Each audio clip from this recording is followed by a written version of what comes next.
Je suis Cécile Fonrouge, je suis professeure à l'Université du Québec à Trois-Rivières et rédactrice associée à la Revue de l'entrepreneuriat. Et aussi, j'anime l'Institut de recherche sur les PME, notre laboratoire qui rassemble des chercheurs en PME et en entrepreneuriat. On constate une augmentation des rejets d'office ou desk reject. Je vous propose un certain nombre de pratiques qui pourraient vous permettre d'éviter ces rejets d'office. En effet, c'est assez facile d'éviter les rejets d'office pour des raisons de format. Premièrement, une communication, un extrait de thèse, ça ne correspond pas à un article. Il y a vraiment un format particulier à l'article et un format particulier à la revue que vous décidez de cibler.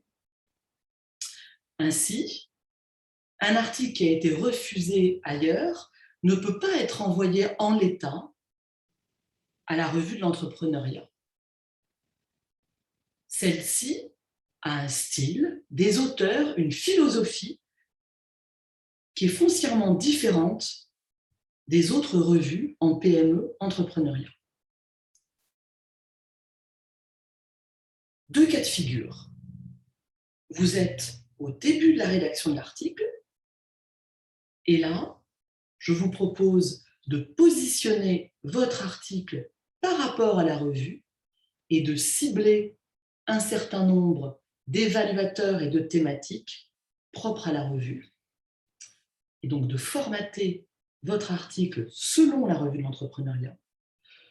Deuxième cas de figure, vous êtes à la fin de la rédaction de l'article et vous vous posez des questions sur comment déposer à la revue de l'entrepreneuriat et comment adapter votre propos à la philosophie de cette revue. Ainsi, cette courte présentation est un pense-bête ou plutôt un aide-mémoire pour vérifier que tous les points ont été cochés avant d'envoyer et de déposer sur la plateforme.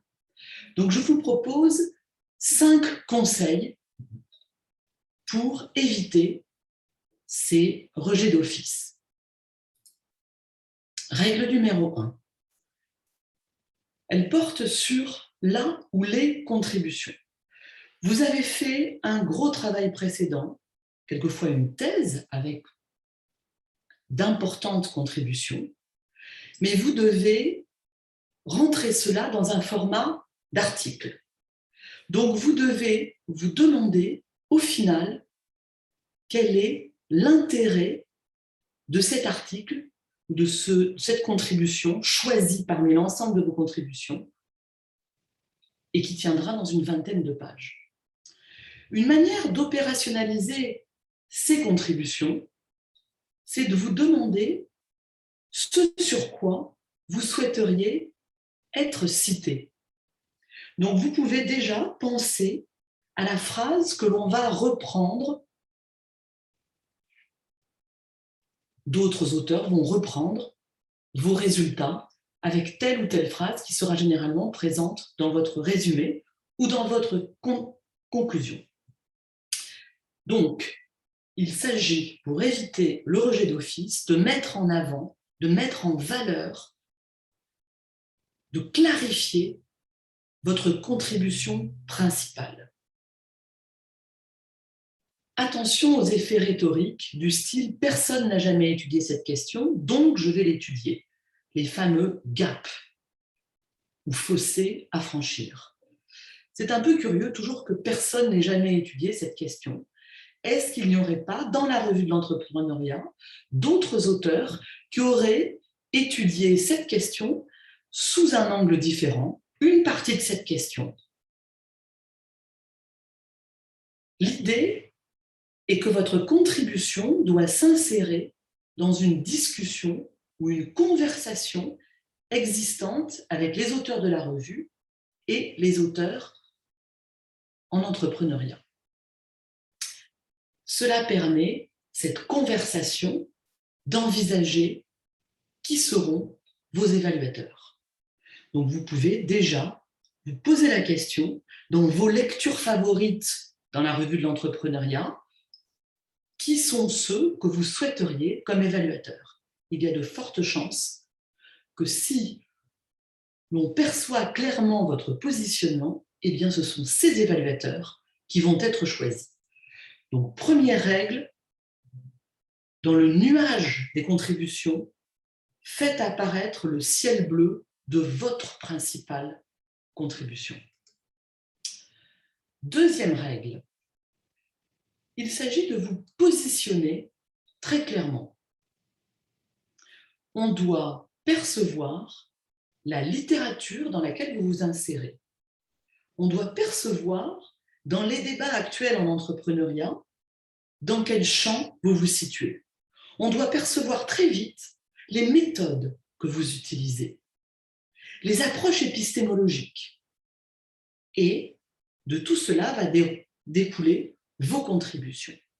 En un mot, plus vous êtes positionné clairement, plus vous aidez les rédacteurs en chef à cibler les champs de votre article et donc les rédacteurs associés, dont je suis, vont pouvoir simplement vous adresser à des évaluateurs qui auront un intérêt à vous lire puisque vous poursuivez la discussion et les travaux qu'ils ont faits. Après cette règle numéro 2 du positionnement, je vous propose une troisième règle qui est une règle de bon sens. Il s'agit de vous demander si votre article est complet et cohérent. Donc là, il s'agit vraiment de cocher tous les éléments qui font qu'un article peut être publié dans la revue de l'entrepreneuriat. Y a-t-il une problématique relativement clairement exprimée? Les objectifs sont-ils, de réponse à cette problématique, sont-ils clairs eux aussi? Est-ce que l'on comprend votre positionnement dans la littérature? Vos questions et les réponses que vous apportez en forme de contribution sont-elles claires? Les approches pour répondre à ces questions sont-elles justifiées? Les résultats émergent-ils du texte? Et enfin, et surtout, y a-t-il une cohérence d'ensemble et une cohérence avec votre titre? Il est vraiment très important, avant d'appuyer sur le bouton final, de bien relire votre titre, votre résumé et les définitions de vos concepts pour savoir si il y a une cohérence entre tous les éléments. Tous les éléments du titre sont-ils expliqués dans le corps du texte?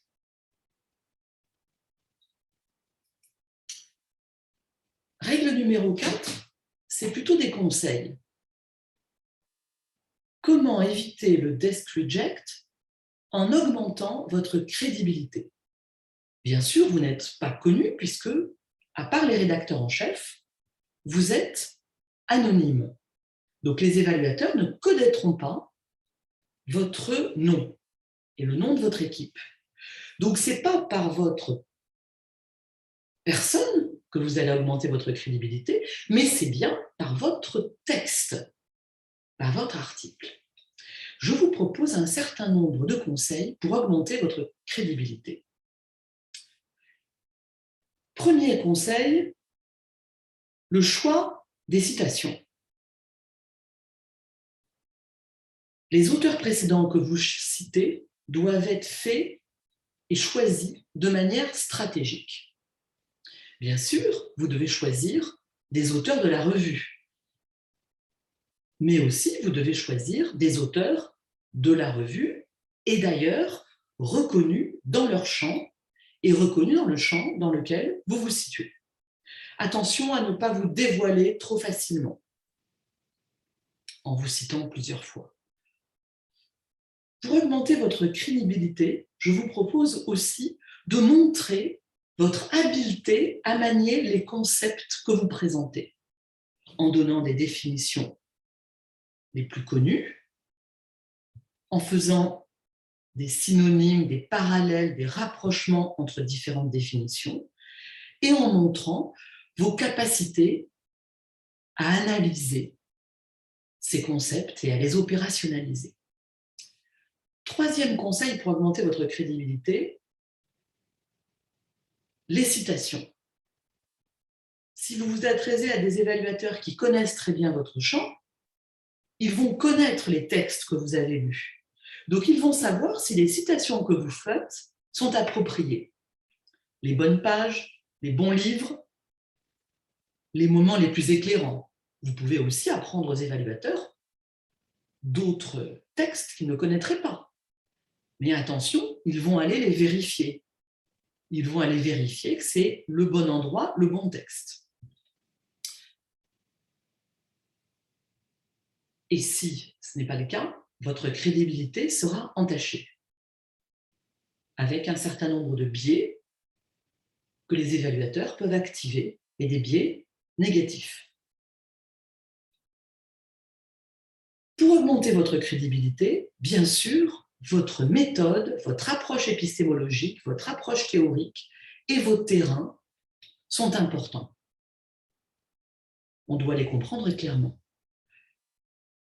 De manière plus anecdotique et plus formelle, vous pouvez aussi augmenter votre crédibilité en présentant des illustrations, tableaux, schémas, graphiques qui permettent d'alléger et de faire comprendre par une image votre propos, quelquefois complexe. Dans certains cas, vous pouvez aussi chercher à répondre dans l'introduction, dans les limites et donc dans la conclusion, à un certain nombre d'objections qu'on pourrait vous adresser. Enfin,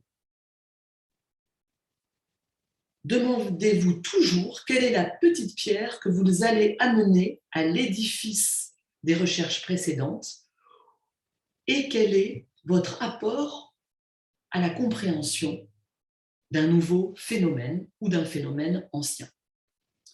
Donc cette quatrième règle de la crédibilité est très importante. Posez-vous bien ces questions.